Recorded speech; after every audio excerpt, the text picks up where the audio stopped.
बहुत पहले की बात है। एक गांव में उस्मान नाम का एक गरीब धोबी रहता था, पर वह अपनी ईमानदारी के लिए पूरे गांव में जाना जाता था। एक दिन बादशाह ने उसकी ईमानदारी की कहानी सुनी और उसे अपने दरबार में बुलवाया। बादशाह ने कहा, उस्मान, हमने तुम्हारी सच्चाई और मेहनत के बारे में बहुत सुना है। हम चाहते हैं कि तुम आज से हमारे बीवी बच्चों के कपड़े तुम धोया करो। उस्मान ने कहा, बादशाह सलामत, यह तो मेरी किस्मत है। मैं आपका यह काम पूरी लगन से करूंगा। बादशाह ने कहा, हमें तुमसे यही उम्मीद है। याद रखना, इस महल में ईमानदारी का ही सम्मान होता है। तुम्हारे जैसे लोग ही इस राज्य की असली ताकत है। उस्मान ने कहा, ठीक है बादशाह सलामत, मैं आपको कभी शिकायत का मौका नहीं दूंगा। आपने मुझ जैसे गरीब पर भरोसा किया, मैं अपनी जान देकर भी आपका यह भरोसा टूटने नहीं दूंगा। अब उस्मान रोज बादशाह के बीवी बच्चों के कपड़े धोता और अपनी जिंदगी बसर करता। एक दिन जब वो महल की ओर जा रहा था तो रास्ते में उसे एक सुनहरा हिरण का बच्चा झाड़ियों में पड़ा मिला। वो दर्द से करा रहा था। उस्मान ने देखा, कहा, अरे इतना सुंदर हिरण का बच्चा यहाँ अकेले क्या कर रहा है? लगता है बहुत प्यासा है। अरे किसकी नजर लग गई तुम्हें? तुम इतने सुंदर हो। तुम्हारी माँ कहाँ है? उस्मान ने दौड़कर पास के तालाब से पानी लाया और बच्चे को पिलाया। पानी पीकर हिरण के बच्चे में थोड़ी जान आ गई। हिरण बोली, तुम्हारा बहुत बहुत शुक्रिया, भले आदमी, तुमने मेरी जान बचाई। उस्मान ने हैरानी से कहा, तुम बोल सकते हो? यह तो बड़ी हैरानी की बात है। एक हिरण का बच्चा इंसान की बोली कैसे बोल सकता है? भला यह कैसे हो सकता है? हिरण ने कहा, अगर तुम मुझे नहीं बचाते तो मैं आज मर जाता। अच्छा किया आपने मुझे बचा लिया। उस्मान ने कहा, अरे वो सब तो ठीक है, लेकिन तुम यहाँ पर कैसे आए? हिरण ने कहा, मैं अपनी माँ से बिछड़ गया हूँ। कई दिनों से भूखा प्यासा भटक रहा था। कमजोरी के कारण अब मुझसे चला भी नहीं जा रहा। मैं बहुत डरा हुआ हूँ। उस्मान ने कहा, यह तो बहुत बुरा हुआ। तुम परेशान मत हो, मैं तुम्हारी मदद करूंगा। जब तक तुम ठीक नहीं हो जाते मैं तुम्हारा ध्यान रखूंगा, ठीक है ना? हिरण ने कहा, तुम सच में बहुत अच्छे हो। अगर तुम मेरी देखभाल करोगे तो मैं एक दिन तुम्हारी मदद जरूर करूंगा। उस्मान ने कहा, अरे मदद की बात छोड़ो, यह बताओ मैं तुम्हें कहाँ रखूंगा? अगर किसी ने तुम्हें देख लिया तो पकड़ कर ले जाएगा। हिरण ने कहा, तुम मुझे इसी झाड़ी के पीछे छिपा दो, कोई मुझे यहाँ नहीं देख पाएगा। उस्मान ने कहा, ठीक है, पर तुम खाने पीने के लिए कहाँ जाओगे? तुम तो बहुत कमजोर हो। हिरण ने कहा, अगर तुम रोज मेरे लिए थोड़ा खाना और पानी ला सको तो मैं तुम्हारा यह एहसान कभी नहीं भूलूंगा और एक ना एक दिन तुम्हारी मदद जरूर करूंगा। उस्मान ने कहा, अरे इसमें एहसान की क्या बात है? मैं अब राजा के महल में काम करता हूँ। मैं तुम्हारे लिए महल के बगीचे से नरम पत्तियां और पानी लाया करूंगा। हिरण ने नरम लहजे में कहा, तुम्हारा दिल बहुत बड़ा है उस्मान, तुम मेरे लिए इतना जोखिम उठाओगे अगर किसी ने देख लिया तो? अरे दोस्त के लिए इतना तो कर ही सकता हूं ना। तुम चिंता मत करो, मैं किसी को पता नहीं चलने दूंगा। अब मैं चलता हूं, मुझे देर हो रही है। तुम अपना ध्यान रखना। उस दिन उस्मान ने महल में खूब मेहनत से काम किया। शाम को घर लौटते समय उसने राजा के बगीचे से कुछ नरम पत्तियां तोड़ी और घड़ी से पानी भरा। तभी एक सैनिक ने उसे देख लिया। सैनिक ने कहा, रुको रुको, तुम यह पत्तियां चुराकर कहां ले जा रहे हो? जानते नहीं राजा के बगीचे से चोरी करने की सजा मौत है। उस्मान डर गया। वो सैनिक के पैरों में गिर पड़ा। सैनिक जी, मुझे माफ कर दो, मैंने चोरी नहीं की। यह पत्तियां तो मैं एक भूखे हिरण के बच्चे के लिए ले जा रहा हूं। सैनिक ने कहा, अरे बकवास बंद करो, मैं भी मंत्री जी को बताता हूं, वो तुम्हें जेल में डाल देंगे, तुम्हारी खाल उधड़ जाएगी, ध्यान रखना। उस्मान ने कहा, नहीं ऐसा मत करो, मेरी रोजी रोटी छीन जाएगी। आप जो कहेंगे मैं वो करने के लिए तैयार हूं, मुझ पर दया करें। सैनिक के मन में लालच आ गया। उसने कहा, हाँ ठीक है, अगर तुम चाहते हो कि मैं किसी को कुछ ना बताऊं तो तुम्हें रोज मुझे एक चांदी का सिक्का देना होगा। उस्मान ने हैरत से कहा, एक चांदी का सिक्का? पर सैनिक जी, मैं तो गरीब धोबी हूं, इतने पैसे कहां से लाऊंगा? सैनिक ने कहा, यह तो तुम्हें सोचना है, सिक्का दोगे या जेल जाओगे, फैसला तुम्हारा है। मुफ्त में इस दुनिया में कुछ नहीं मिलता। उस्मान ने कहा, ठीक है सैनिक जी, मैं आपको रोज चांदी का सिक्का लाऊंगा। यह लीजिए आज का सिक्का। फिर सैनिक ने कहा, याद रखना यह बात किसी को पता नहीं चलनी चाहिए, वरना तुम्हारी खैर नहीं। उस दिन के बाद से उस्मान रोज उस सैनिक को एक चांदी का सिक्का देता और हिरण के बच्चे के लिए पत्तियां और पानी ले जाता। लो मेरे दोस्त, यह खा लो, भूखे मत रहना। हिरण ने नरम लहजे में कहा, उस्मान तुम मेरे लिए बहुत मेहनत करते हो, मैं तुम्हारा यह कर्ज कैसे चुकाऊंगा? तुम रोज इतने परेशान दिखते हो। उस्मान ने कहा, अरे मेरे प्यारे हिरण, कर्ज की बात मत करो दोस्त, बस तुम जल्दी से ठीक हो जाओ, तुम्हारी खुशी से मेरी खुशी है, मैं बिल्कुल भी परेशान नहीं हूं। देखते देखते कई हफ्ते बीत गए। उस्मान की सारी जमा पूंजी खत्म होने लगी। एक दिन उसने हिम्मत करके सैनिक से कहा, सैनिक जी, अब मेरे पास पैसे खत्म हो गए हैं, मैं आपको और सिक्के नहीं दे सकता। अब मैं हिरण के बच्चे के लिए जंगल से पत्तियां लाया करूंगा और क्या कर सकता हूं। सैनिक ने कहा, अरे तुम झूठ बोल रहे हो, जब तक तुम्हारा काम था तुम महल से पत्तियां ले जाते रहे, अब बहाने बना रहे हो। रुको, मैं अभी मंत्री जी से तुम्हारी शिकायत करता हूं। उस्मान डरते हुए कहा, नहीं सैनिक जी, खुदा के लिए ऐसा मत करो, मेरी बात तो समझो।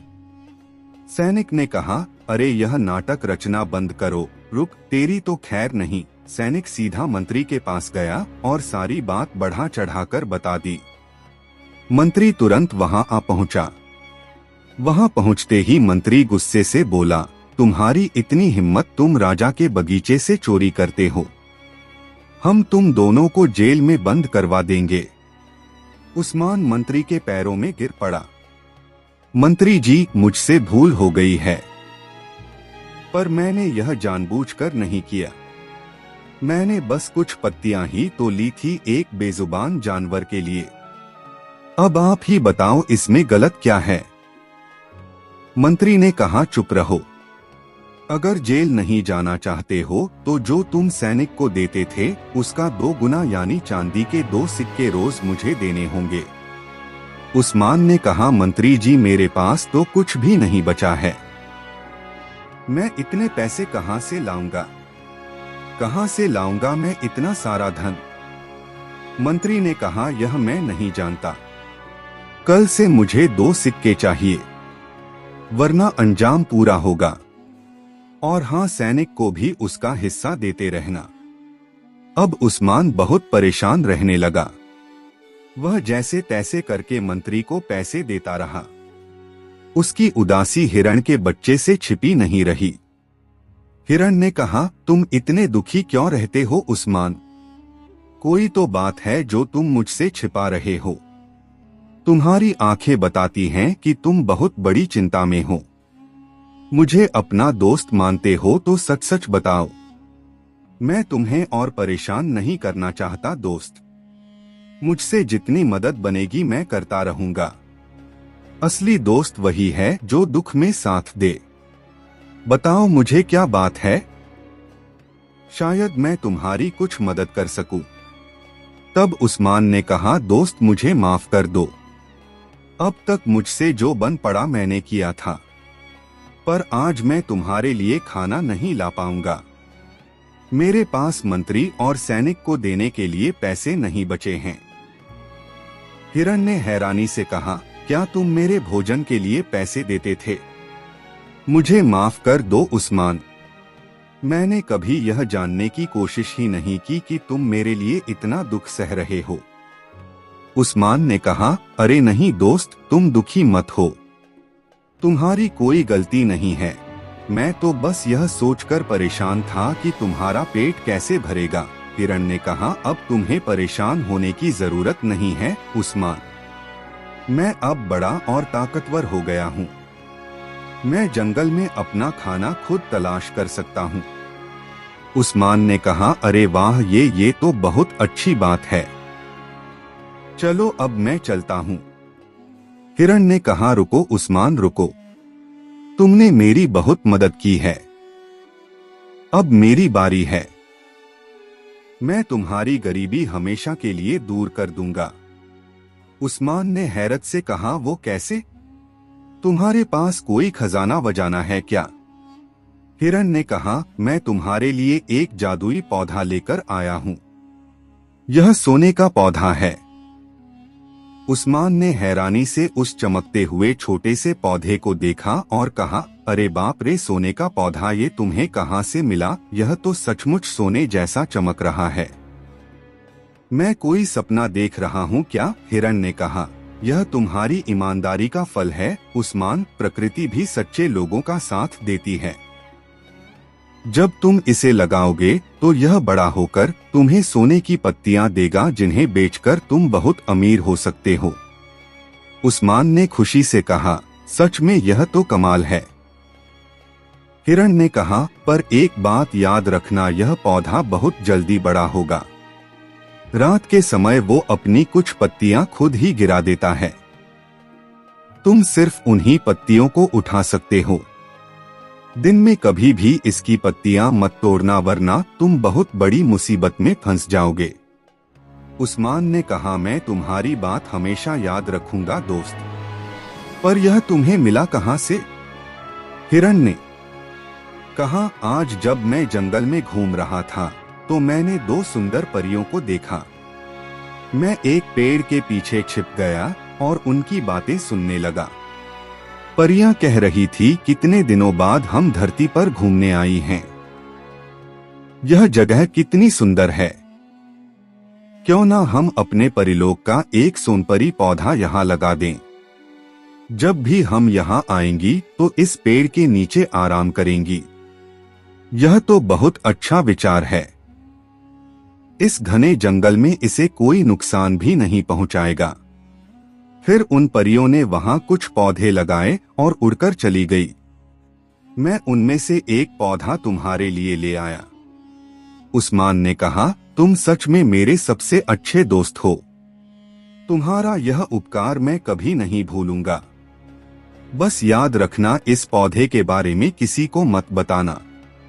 उस्मान पौधा लेकर घर तो आ गया, पर उसे एक नई परेशानी ने घेर लिया। इस चमत्कारिक पौधे को मैं लगाऊंगा कहाँ? अगर घर के बाहर लगाया तो गांव वाले रात में ही उखाड़ कर ले जाएंगे। मेरे पास तो कोई सुरक्षित जगह भी नहीं है। कहीं यह पौधा सूख ना जाए। सोचते सोचते उस्मान को कोई उपाय सूझा। हाँ, यह सही रहेगा। सोने चांदी की सुरक्षा तो केवल राजमहल में ही हो सकती है। क्यों ना इस पौधे को राजा के बगीचे में लगा दूं। इससे पौधे की सुरक्षा भी होगी और जब मैं राजा को सोने की पत्तियां दूंगा तो वह बहुत खुश होगा।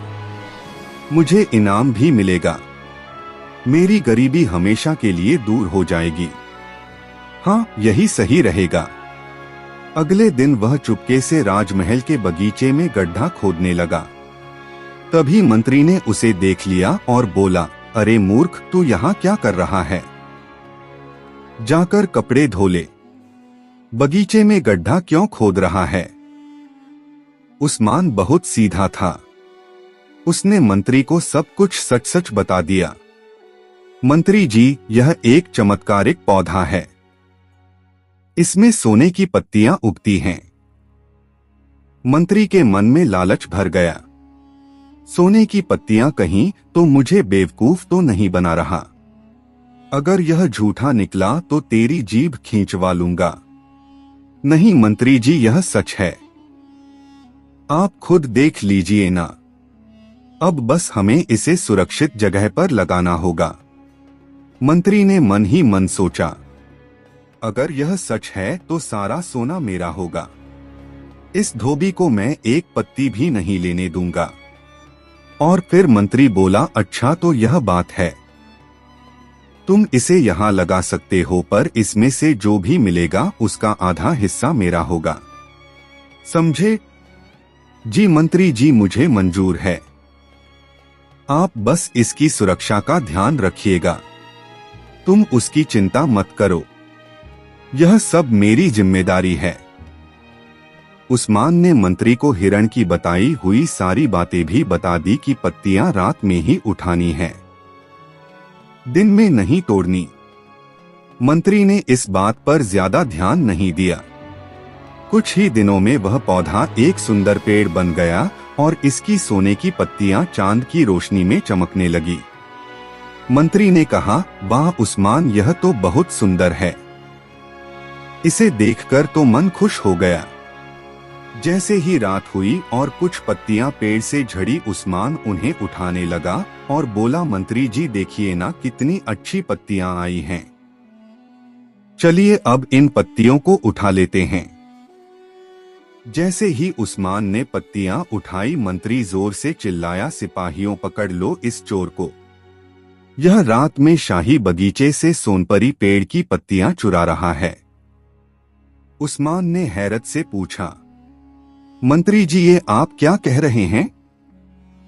मैंने चोरी नहीं की है। यह तो हमारा सौदा था ना। मंत्री ने गुरूर से कहा, अरे कैसा सौदा? एक चोर के साथ कोई सौदा नहीं होता, चुप रहो। आज से पहले भी इस बगीचे से जो पेड़ पौधे चोरी हुए हैं वह सब इसी ने चुराए हैं। नहीं नहीं, यह मंत्री झूठ बोल रहे हैं। इस पेड़ को मैंने ही लगाया था। उन्हीं ने मुझे यहाँ लगाने की इजाजत दी थी। पूछो इनसे। मंत्री ने कहा, सिपाहियों इसे महाराज के सामने ले चलो। इसका सारा सीधापन वहीं निकल जाएगा। मंत्री ने उस्मान को राजा के सामने पेश किया और झूठी कहानी सुनाकर उसे चोर साबित कर दिया। सिपाहियों ने उस्मान को बहुत मारा और महल से बाहर फेंक दिया। उस्मान रोता हुआ घर आया और रोते हुए कहा, हे अल्लाह, यह मेरे साथ क्या हुआ? मैं तो हमेशा ईमानदारी से चला, फिर भी मुझे धोखा ही मिला। पता नहीं मेरी किस्मत ही फूटी है। वो सीधा हिरण के बच्चे के पास गया और रो रो कर सारी बात बताई। हिरण ने कहा, यह तो बहुत बुरा हुआ उस्मान, लेकिन यह सब तुम्हारी एक गलती की वजह से हुआ है। मैंने तुम्हें किसी पर भरोसा करने से मना किया था ना। उस्मान ने कहा, हाँ दोस्त, मुझसे बहुत बड़ी गलती हो गई। मैंने उस लालची मंत्री पर विश्वास कर लिया। अगर मैं तुम्हारी बात मान लेता तो आज मेरे साथ ऐसा नहीं होता। कोई बात नहीं उस्मान, लालच और झूठ ज्यादा दिन नहीं टिकते। एक ना एक दिन सच सामने जरूर आ जाएगा। लेकिन कैसे होगा? और अब मेरा क्या होगा? तुम चिंता मत करो उस्मान, अल्लाह हमेशा ईमानदारों की मदद करते हैं। सिर्फ तुम्हें सही समय का इंतजार करना होगा। दूसरी तरफ मंत्री ने उन सोने की पत्तियों को इकट्ठा किया और अगले दिन राजा के दरबार में पेश हुआ और बोला, बादशाह सलामत, आपका सेवक आपके लिए एक अनोखा तोहफा लाया है। बादशाह ने कहा, मंत्री जी, हम कई दिनों से देख रहे हैं कि हमारे बगीचे में एक पेड़ से सुनहरी रोशनी आती है। उसका क्या राज है? मंत्री ने कहा, महाराज, यह कोई साधारण पेड़ नहीं है। यह तो सोनपरी का पेड़ है, जिसे मैंने बड़ी तपस्या करके परियों से प्राप्त किया है और यहाँ लगाया है। यह उसी सोने की पत्तियों का गुलदस्ता है। राजा ने गुलदस्ता हाथ में लिया तो देखते ही रह गया। वाह, कितना सुंदर है सोने की पत्तियां। हमने आज तक ऐसा चमत्कार नहीं देखा। मंत्री ने कहा, महाराज, यह वृक्ष हमेशा सोने की पत्तियां देता है। इसकी चमक से मन को शांति मिलती है। बादशाह ने कहा, मंत्री जी, हम तो जानते भी नहीं थे कि हमारे राज्य में आप जैसा अक्लमंद और ईमानदार व्यक्ति भी है। आप सच में एक बड़े इनाम के हकदार हैं। यह लीजिए 100 सोने की अशर्फियां। अब मंत्री रोज रात में गिरी हुई पत्तियों का गुलदस्ता बनाकर राजा को देता और रोज 100 सोने की अशर्फियां इनाम में पाता। कुछ ही दिनों में वह बहुत अमीर हो गया, पर उसका लालच बढ़ता ही गया। अगले दिन वह बगीचे में गया और पेड़ से ढेर सारी पत्तियां तोड़ ली। जैसे ही उसने उन पत्तियों का गुलदस्ता बनाकर राजा को पेश किया, वे पत्तियां काले सांपों में बदल गई। बादशाह ने हैरत से कहा, अरे, यह सांप यहाँ कैसे आया? धोखेबाज दुष्ट, तुम्हारी इतनी हिम्मत, तुम हमें गुलदस्ते की जगह सांप दे रहे हो। सिपाहियों, ले जाओ इस दुष्ट को और काल कोठरी में डाल दो। मंत्री ने कहा, नहीं बादशाह सलामत, मुझे माफ करें, मुझसे भूल हो गई। लालच ने मेरी बुद्धि बेकार कर दी थी। बादशाह सलामत। बादशाह ने कहा, चुप रहो, ले जाओ इसे मेरी नजरों से दूर। मंत्री को जेल में डाल दिया गया। वह अपनी गलती पर बहुत पछताया। हाय, मैंने यह क्या कर दिया? लालच में आकर मैंने खुद को ही धोखा दे दिया। उस्मान ने मुझे मना भी किया था, पर मैंने उसकी एक ना सुनी। उधर उस्मान अब एक सेठ के यहाँ कपड़े धोने का काम करने लगा था। एक रात वही दोनों परियां अपने सोनपरी पेड़ को ढूंढते हुए राजमहल के ऊपर से गुजरी। अरे, हमारा सोनपरी पेड़ यहाँ राजमहल में क्या कर रहा है? लगता है उस दिन किसी इंसान ने हमारी बात सुन ली थी और हमारा पौधा चुराकर यहाँ लगा दिया। कौन है वह मूर्ख? हमें उसका पता लगाना होगा। जो भी इस पेड़ का राज जानता है, वह रात में इसकी पत्तियां उठाने जरूर आता होगा। हम उसे पकड़ लेंगी। उस दिन से वह दोनों परियां रोज रात को उस पेड़ के पास छिपकर इंतजार करने लगी। एक रात शहजादी टहलते हुए बगीचे में आई और उस चमकते हुए पेड़ को देखकर हैरान रह गई। वहां सोने का पेड़, यह मेरे पिताजी के बगीचे में कैसे आया? यह तो बहुत ही सुंदर है। इसकी पत्तियां तो जुगनुओं की तरह चमक रही हैं। वह पेड़ को छूकर देख ही रही थी कि परियों ने उसे देख लिया। देखो बहन, यही है वह चोरनी। इसने हमारा पेड़ चुराया है। हम इसे जिंदा नहीं छोड़ेंगे। इसने हमारी पाक चीज को नापाक किया है। इसे तो सजा मिलना ही चाहिए। परियों ने गुस्से में अपनी जादुई छड़ी घुमाई और शहजादी वहीं बेजान होकर गिर पड़ी। अगली सुबह पूरे महल में हाहाकार मच गया। राजा अपनी बेटी की लाश देखकर तहाड़े मारकर रोने लगा। मेरी बेटी को यह क्या हो गया? यह क्या हो गया मेरी बेटी को? यह किसने किया ऐसा? यह सब उस लालची मंत्री की वजह से हुआ है। उसी को बुलाऊं, वही बताएगा कि मेरी बेटी को क्या हुआ है। मंत्री को काल कोठरी से लाया गया। बादशाह ने गुस्से में कहा, दुष्ट धोखेबाज, तेरी वजह से मेरी बेटी की जान चली गई। सच बता, इस पेड़ की सच्चाई क्या है? वरना मैं तेरे टुकड़े टुकड़े कर दूंगा। अब मंत्री को अपनी जान बचाने के लिए सच सच बताना ही पड़ा। बादशाह सलामत, मुझे माफ कर दीजिए। लालच में आकर मैंने आपसे झूठ बोला था। यह पेड़ मैं नहीं बल्कि उस्मान धोबी लाया था। मैंने उसे धोखा देकर सारा इनाम खुद ले लिया। बादशाह ने कहा, क्यों?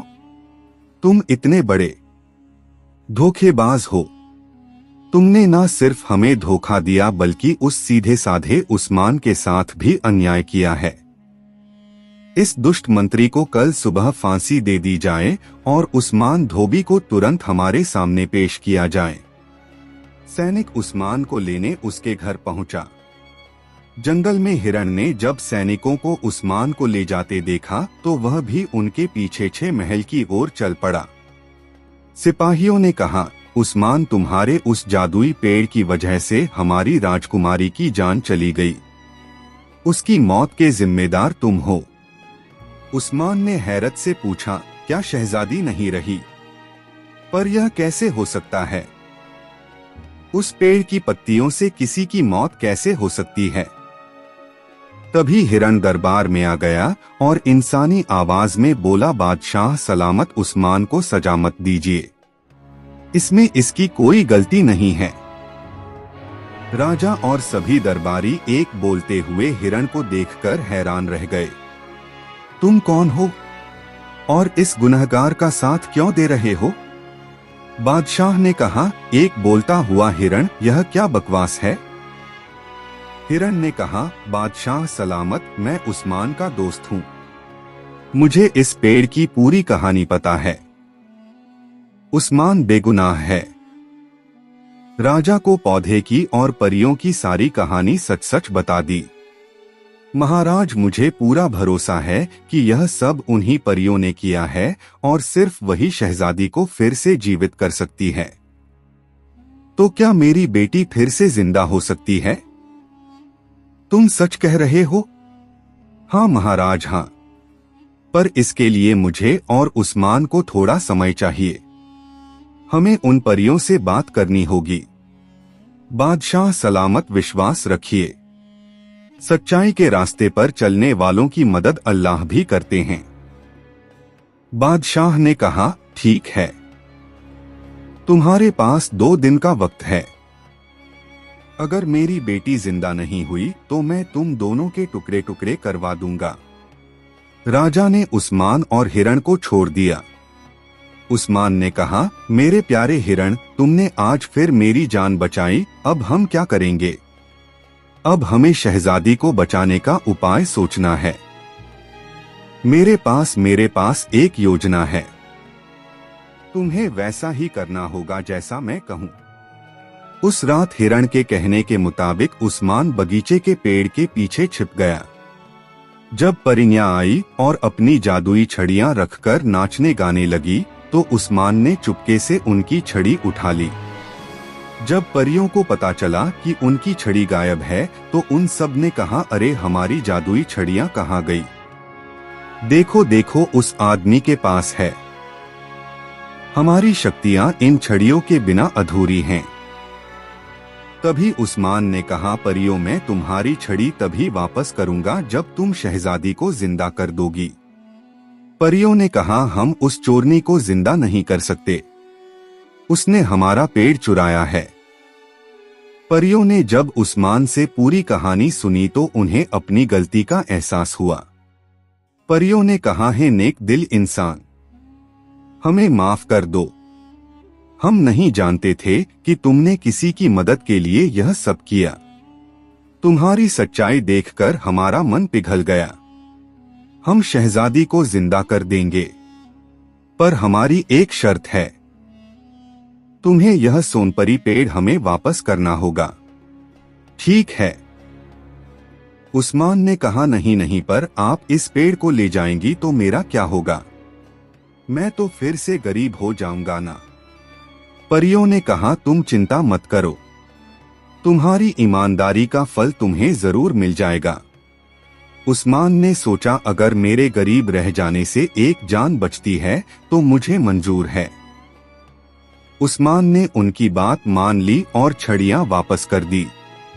परियों ने अपनी छड़ी घुमाई और शहजादी जिंदा हो उठी। उठते ही उसने कहा, अरे मैं यहाँ कैसे और आप दोनों कौन है? परियों ने कहा, तुम्हें उस्मान की वजह से नई जिंदगी मिली है। परियों ने कहा, माफ करना उस्मान, हम इंसानों के लिए अब कुछ नहीं कर सकती। हमने अपना वादा पूरा किया, अब हम जा रहे हैं।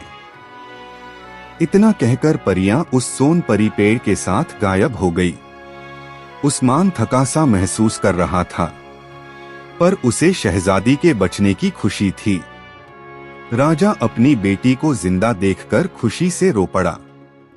मेरी बेटी, तुम जिंदा हो। शहजादी ने कहा, बाबा जी, यह सब उस्मान की वजह से हुआ है। इन्होंने ही परियों से बात करके मुझे बचाया। राजा ने उस्मान को गले लगा लिया। उस्मान, तुम्हारी ईमानदारी और सच्चाई ने हमारा दिल जीत लिया। तुमने हमारी बेटी की जान बचाई। हम तुम्हारी शादी अपनी बेटी से करवाना चाहते हैं और तुम्हें अपनी आधी सल्तनत सौंपते हैं। उस्मान ने सहमे हुए अंदाज में कहा, पर महाराज, मैं तो एक गरीब धोबी हूँ। मैं शहजादी के काबिल नहीं हूँ। बादशाह ने कहा, पर यह काबिलियत पैसों से नहीं, अमल और सच्चाई से आती है, और तुम इस इम्तिहान में पास हुए हो। तुमने साबित कर दिया कि बड़पन धन दौलत से नहीं बल्कि नेक दिल और अच्छे कामों से होता है। शहजादी ने कहा, बाबा जी सही कह रहे हैं। उस्मान, तुम नौकर नहीं जीवन साथी हो। आपकी सच्चाई ने मेरा भी दिल जीत लिया है। आज से तुम्हारा नाम उस्मान नहीं बल्कि सुल्तान उस्मान रहेगा। उस्मान की शादी शहजादी से हो गई और वह उसी राजमहल में खुशी खुशी रहने लगा जहां कभी वह कपड़े धोया करता था। उसकी ईमानदारी और नेकी ने आखिर उसे उसकी गरीबी से निकालकर इज्जत की जिंदगी दिया।